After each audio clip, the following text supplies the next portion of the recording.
एक दिन, अभी कुछ दिनों पुरानी ही बात है, मेरे लेफ्ट हैंड में पेन हुआ। अब डर तो लगता ही है इंसान को, हम लोग की थोड़ी सी लाइफस्टाइल भी ख़राब रहती है। तो एक दिन मेरे लेफ्ट हैंड में कस के पेन होने लगा, शोल्डर में हुआ, फिर आते आते यहाँ पे पेन आ गया, फिर मेरे चेस्ट में हैवीनेस होने लगी। ठीक है, मैंने माताश्री को तो बताया नहीं, क्योंकि वो तो फिर बहुत डर जाती ना, वो रोना धोना घर में चालू हो जाता है ना। दोस्तों को भी नहीं बताया, वरना कफन अफन का इंतज़ाम कर लेते। प्लस पेपर्स अलग से ले आते, ये कार किसको देगा, ये फ़ोन किसको देगा, भाई जाते जाते तो भला करके जा। तो मैंने किसी को बताया नहीं, मैं गया नीचे, गाड़ी निकाली और मैं हॉस्पिटल की तरफ खुद से ड्राइव करने लगा। मैं लेफ्ट हैंड में काफ़ी ज़ोर से पेन कर रहा था, यहाँ से यहाँ जा रहा था पेन, मुझे बहुत तेज़ दर्द हो रहा था। तो मैं कार ड्राइव करके हॉस्पिटल जाने लग गया। घर के पास में हॉस्पिटल था, थोड़े बहुत पैसे कमा लिए तो अच्छा हॉस्पिटल चले गए। एक बढ़िया हॉस्पिटल था, जो होते हैं बढ़िया मल्टी बिल्डिंग वाले, वहाँ हॉस्पिटल गया और खुद ही से गया, ड्राइवर और कुछ नहीं। मैंने कहा कि अंतिम समय अपने साथ बिताऊँगा अकेले में, किसी को नहीं बताया मैंने, माँ बाप भाई बहन दोस्त यार बीवी, किसी को नहीं। अपनी गाड़ी निकाली और चल दिया। और पूरे रास्ते में सोच रहा था मेरी कौन सी इच्छाएं रह गई है।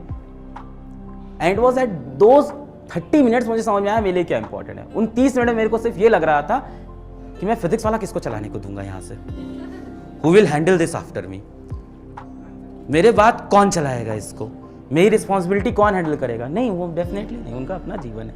कैसे कैसे किस बेसिस पे, ऐसे मत लेना डिसीजन जिंदगी में, कह रहा बीवी, ऐसे थोड़ी होता है। दिल और दिमाग में डिफरेंस रखिए थोड़ा, है ना, ऐसे मत फिसलिएगा, ऐसे फैसले नहीं लेते। मैं गाड़ी चला रहा था, पहले मैंने सोचा माता पिता, मैंने कहा ठीक है माता पिता के लिए मैंने अपने जीवन में वो कर लिया जो मैं करना चाहता था, मेरा हो गया, आप लोग का भी बाकी है, मेरा वो पार्ट हो गया है। बहन के लिए मुझे लगता है ठीक है, उसने जितना सपोर्ट किया मैं भी उसका था, दोस्तों के साथ भी हमेशा मैं खड़ा था। वाइफ के लिए थोड़ा लग रहा था कि अकेली हो जाएगी, तो थोड़ा सा डर लग रहा था कि हाँ क्या होगा कैसे होगा।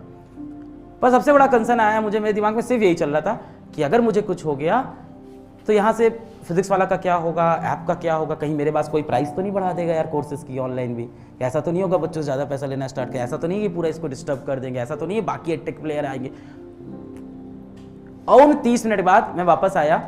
खैर मैं हॉस्पिटल गया तो वहाँ सबसे पहले मैं इमरजेंसी वार्ड के अंदर घुसा और मैं गया तो पर्चा कटवाते हैं ना, तो मैं उनके पास गया कि दिखाना है क्या, पेशेंट कहाँ है, मैंने कहा मैं, क्या है दिक्कत क्या, मैंने कहा हार्ट अटैक आ चुका है बहुत कस के। यार प्रॉब्लम क्या है, हमने कहा थोड़ा सा लेफ्ट हैंड में दर्द, कह रहे गलत सो गए होगे रात में हमने कहा आपका तो काम है ना इसको टेस्ट करना चाहिए, आप ही डिमोटिवेट कर रहे हो। तो उन्होंने कहा कि ठीक है अंदर जाओ। फिर मैं इमरजेंसी वार्ड में घुसा, वहाँ डॉक्टर आए सबसे पहले तो, एंड डॉक्टर वो थे सीनियर रेसिडेंट थे आई थिंक, या जूनियर रेसिडेंट डॉक्टर थे। तो वो आए, वो सबसे पहले पहचाने, क्या हुआ तो हमने कहा कि सर मेरे लेफ्ट हैंड में बहुत तेज यहाँ से यहाँ पेन कर रहा है, थोड़ा चेस्ट में हैवीनेस लग रहा है सर, एक सेल्फी। हमने कहा अभी नहीं भाई, तेरा एक ही तो काम था जीवन बचाना, वो तो कर ले। तो मुझसे कहा सर कुछ नहीं हुआ है, हम लोग बहुत केसेस देखते हैं ऐसे नहीं होता है जैसे आपको लग रहा है। उसने कहा दोनों हाथ अपने ऊपर करिए, मैंने ऐसे किया, कहा आँख बंद करिए, मैंने आँख बंद किया। मैंने कहा पता नहीं क्या करा रहे, वो होते होंगे उनके प्रोसेस। उनका फिर अपनी उंगली पकड़ाई, मैं उंगली पकड़िए, कस के इसको खींचिए, इस तरह की चीज़ें की। फिर उसने बोला सब सही। हमने कहा कुछ तो और कर दो ये सब पे भरोसा नहीं होता मुझे, कुछ रिपोर्ट ब्लड टेस्ट कुछ तो दिखाओ। तो उन्होंने कहा ECG कर देते हैं। फिर मेरा ECG किया, सब नॉर्मल था। उन्होंने फिर वही बोला कि गलत सो गए थे आप रात में बाहर काउंटर वाला बंदा सही था, उसको डॉक्टरी पता थी।